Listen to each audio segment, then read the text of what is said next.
ஒரே நிமிஷத்தில் நான் உங்களோட சைல்ட்ஹுட் மெமரிஸுக்கு கூட்டிகிட்டு போகிறேன். அதுக்கு என்ன பண்ண போகிறேன்னா, பின்னாடி தெரியுது பார்த்தீங்களா, அந்த முள்ளுத்தோப்பு அதுக்குள்ளே தான் போகிறோம். வாங்க என்ன பண்ணுறேன்னு பார்க்கலாம்.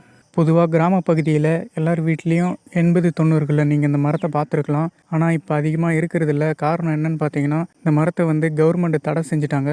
அதிகப்படியான தண்ணி இந்த மரம் எடுக்கிறதுனால வறட்சி ஏற்படுதுன்னு கவர்மெண்ட் இந்த மரத்தை தடை செஞ்சுட்டாங்க. என்னதான் கவர்மெண்ட் இந்த மரத்தை தடை செஞ்சாலும் நம்மளால் என்றைக்கும் இந்த மரத்தை மறக்க முடியாது. காரணம் என்னன்னு கேட்டிங்கன்னா, இதில் இருக்கிற காயும் அதோட பூவும் தான். இந்த மரத்தோட காயும் பூவையும் வச்சு சமையல் செஞ்சு விளையாடாத 90s கிட்ஸ் யாருமே இருக்க மாட்டீங்க. அது மட்டும் இல்லாமல் இந்த மரத்தில் பூச்சி ஒன்று இருக்கும். பார்க்க மாடு மாதிரியே 2 கொம்பு வச்சுருக்கும். அதை பிடிச்சி சண்டை விட்டு விளையாடி இருப்பீங்க. நானும் நிறைய விளையாடி இருக்கேன். இதை பார்த்த உடனே எனக்கு என் சைல்ட்ஹுட் மெமரிஸ் ஞாபகம் வந்துச்சு. அதனால தான் ஷேர் பண்ணேன். உங்களுக்கும் உங்கள் சைல்ட்ஹுட் மெமரிஸ் ஞாபகம் வந்திருக்குன்னு நம்புகிறேன். அது மட்டும் இல்லாமல் என்னதான் கவர்மெண்ட் இந்த மரத்தை தடை செஞ்சுருந்தாலும் கடவுள் எந்த ஒரு விஷயத்தையும் தேவையில்லாமல் படைக்கலை.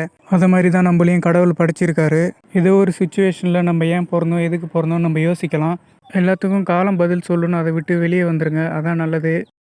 ஒவ்வொரு வீடியோவும் நான் ரொம்ப கஷ்டப்பட்டு தான் க்ரியேட் பண்ணுறேன். நீங்கள் சப்ஸ்கிரைப் பண்ணலனாலும் பரவாயில்ல, ஜஸ்ட் ஒரு லைக்காச்சும் பண்ணிவிட்டு போங்க. அப்போ தான் நான் அடுத்த வீடியோ க்ரியேட் பண்ணுறதுக்கு எனக்கு கொஞ்சம் மோட்டிவேஷனாக இருக்கும்.